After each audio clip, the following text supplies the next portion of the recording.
Hey guys, Steve here. Today I got a new look at the Z-23 for you. I got Bay on the screen. You can see I'm running Sims and Swirsky. That inspiration build was suggested to me by Salty Chaka, mod on my Discord, and a solid source of information on all things destroyers. Land of Fire, domination mode game. I get a lot of questions about the Z-23, people wanting to know how to play it or if it's any good. It's a very solid ship. You can run it with both builds, Von Spee or Bay.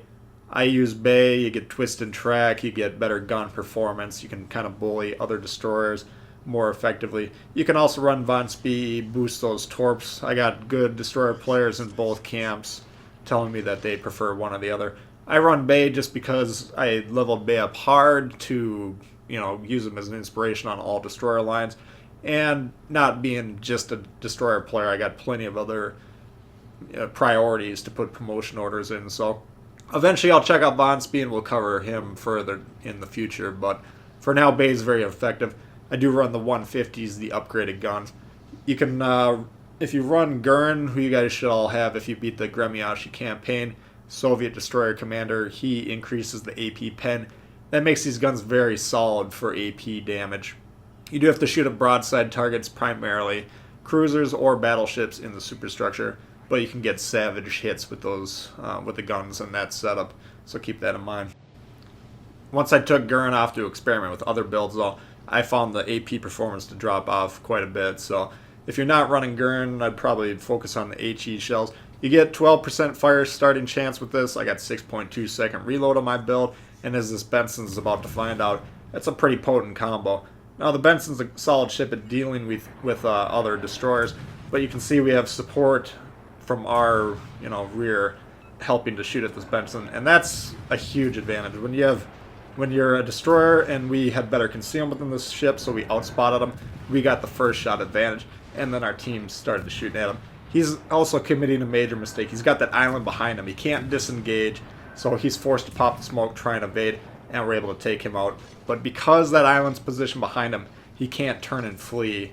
So major mistake for any ship, but especially destroyers who are closing in and into multiple ships that could support each other. You can't disengage, you're going to die like that. So be very, very careful when you're sailing with an island behind you, i.e. in the direction you'd want to turn if you're trying to disengage. Nelson here, this is a slow ship in general. It looks like he's just kind of going forward, so we put one on the indicator, we put one behind him. I thought he was kind of starting to back up a little bit. But usually what you want to keep in mind when you're shooting these battleships, they're going to start moving forward once you start shooting them. So that's a general rule.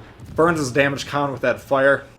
He's about to find out the hard way why you don't want to damage count a single fire. We're able to keep blasting him with the HE.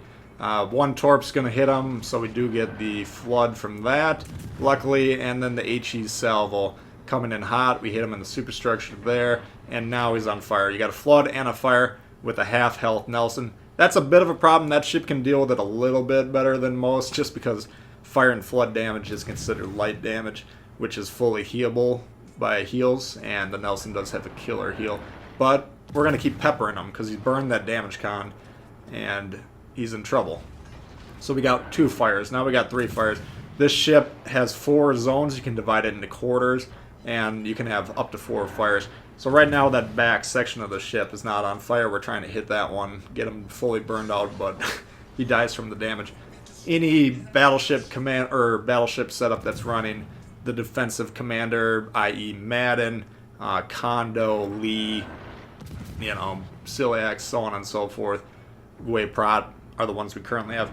They probably have a perk active that'll limit them to 3 fires and reduce the fire chance. But how you tell that visually, if they have that perk, the entire middle section, if you divide it into quarters, the middle 2 sections actually will be joined together as one fire when it's set on fire. So if that middle section burns big, they're running the defensive build, they have that perk, then you need to aim for the front or the back of the ship in that situation.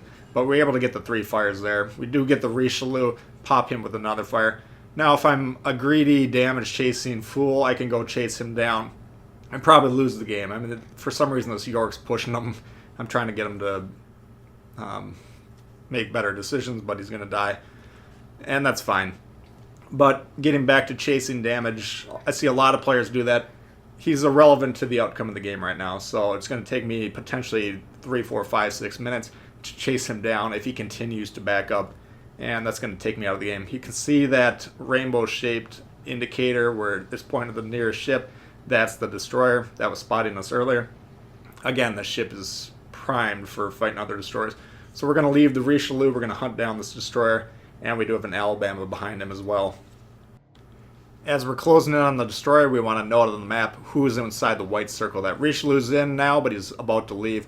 And then we have the Alabama behind him and the lightning that's in the cloud now. So if I can get this cloud in between me and this Alabama, then I can shoot and he actually won't spot me, as long as we get that Richelieu out of the circle. So you do need to keep an eye on the map as a destroyer player, see who could potentially spot you when you fire, especially in a situation like I am right now, where I don't have smoke available. But the lightning pops out, we try to torp him in the smoke cloud, he gets loose, and then we're kind of forced to shoot. But I'm trying to position that smoke in between me and that Alabama here if possible. We do have the sonar active, so we could potentially spot the lightning with that, and we're just going to try and whittle him down. Again, good support fire coming from our teammates. Excellent job shooting the destroyers. So this is what you need to be doing as cruisers, as battleships. When the destroyer is pushing in and spotting the enemy destroyer, take those shots. You can see how much easier it is. Even though this ship is very good at dealing with enemy destroyers, I don't want to be forced to fire my guns for prolonged periods of time because this Alabama can shoot at me. The Richelieu can potentially shoot at me from back there. And now we're waiting for that smoke to come back. We do take a shot, we lose the steering, but that's alright. We get the smoke up, and the Alabama is on fire. Now he's basically stopped right now. I think he's trying to reverse. So we're going to put one on the indicator, and then we're going to put one in front of that. And that's because we're going to start tapping this guy on the side of the skull with these HE rounds. And you need to understand what players are going to typically do. Once they see a cloud in their vicinity and they see gunfire emanating from that cloud in their direction and they're getting hit by it, usually they're going to panic, or even if they don't panic, they're going to gun it forward and try and go the opposite direction they were, because they figure you're most likely going to torp on the indicator, and they were going backwards, so now they're going to go forwards. We predict that. He's got the damage, or he's got the fire going, he's got some torps, he's dead. No problem there. And we do have more time in the smoke, so we're going to turn around and target this Richelieu. Again, nice broadside target, and if I did have Gurn here, I'd definitely pop over AP rounds. You do want to select the target, or you're going to miss wildly like that. But we quickly rectify that mistake. And we're just going to try and start more fires here. Try and get this guy to burn his damage con. Now the radio locator is still pointing to our, to the rear of the screen, that little white umbrella, or whatever you want to call it. That's saying the destroyer is still pretty close, and we're near B. Richelieu's trying to get on A to flip it. So once the smoke clears, we need to make a decision. Do we go attack the Richelieu, try and torp him close range, or do we continue to try and win the game?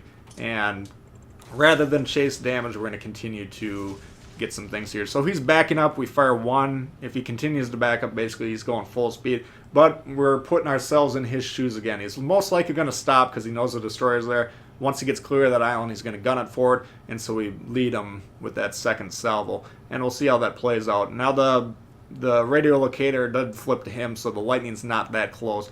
But because we're on B, and because he's likely to be able to flip A, we need to get on this cap. We need to take away their source of points, for sure, and then put a little insurance policy in our pocket to mitigate the fact that he could potentially capture A. So that's the play there. I think that's the right play.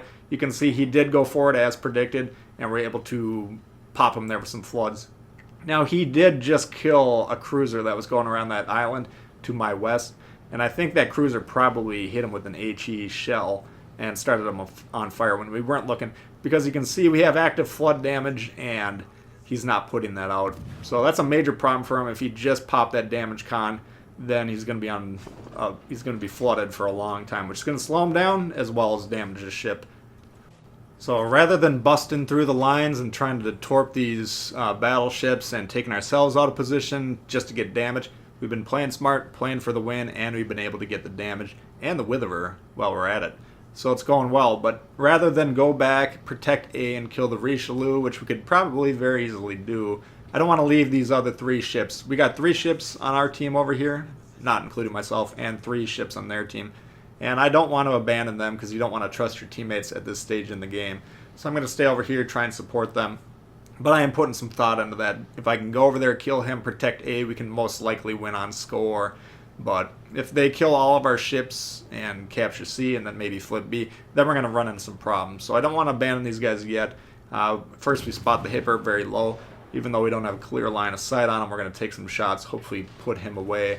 Now we flip to the Atago. Someone blasted him pretty good there. We're going to just try and finish him off, steal the kill, like a proper World of Warships player would do.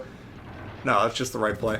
Same thing with the Hipper. He's low. We only get half our cell. We'll clear that island, but that's alright. Someone else on the team finishes him off.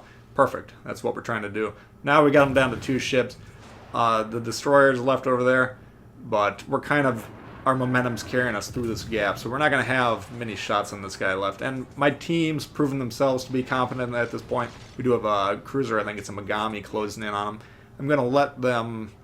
I'm going to keep an eye on it, but I'm going to let them finish him off, and then we're going to go try and kill this Richelieu, or just make sure that he can't capture this and then get on to B and cause some sort of problems by shooting across the map at ships that are, currently spotted for him while that destroyer's alive at least. So this one's winding up being a high damage game, but it's a high damage game done the right way. We didn't chase down stranded battleships that were isolated, trying to get their 60k HP and damage. We continued to play the game for the win, and we got some damage in the meantime. Now the Richelieu is closing in. Ideally, I'd wanted to stay on the north side of him, because pushing south, he's going to get closest. You can keep an eye on that blue circle. By pushing south, we're giving him the best opportunity to spot us. And you'll see we have an island coming up on our left here. That's what we were talking about at the start of the game, where if he does manage to detect us, and we got that island to our left, we can't disengage. That's potentially dangerous. But luckily, it's a very small island, and we're able to kind of zoom by it. But I would have stayed north, but that big blob of an island, the northmost one you can see on the map, that was potentially going to cut me off and cause problems, so that's why I decided to go south here. There we launched one on the indicator, one behind it, and that's because if he turns to the screen's right to his left, he could potentially hit that second one. If he slows down, he could potentially hit that second one, but I think he was going pretty full speed that first one would have likely got him. You can see he is turning in, so that's when those other ones come into play. We did get him with one. His damage con was ready to go this time, so no flood here.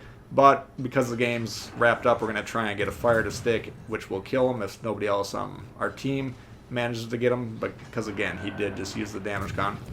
So, Z-23, very solid ship. Destroyer German line as a whole, pretty solid. I played tier 5, 6, 7. They're all really solid ships. And if you haven't tried that line yet and you like destroyers, definitely check it out. So that's going to do it for this one. We ended up with 167k with the Witherer. Pretty solid game. If you did like this video, please hit the thumbs up. If you're new to the channel, you should consider subscribing. There's a lot of World of Warships coming all the time.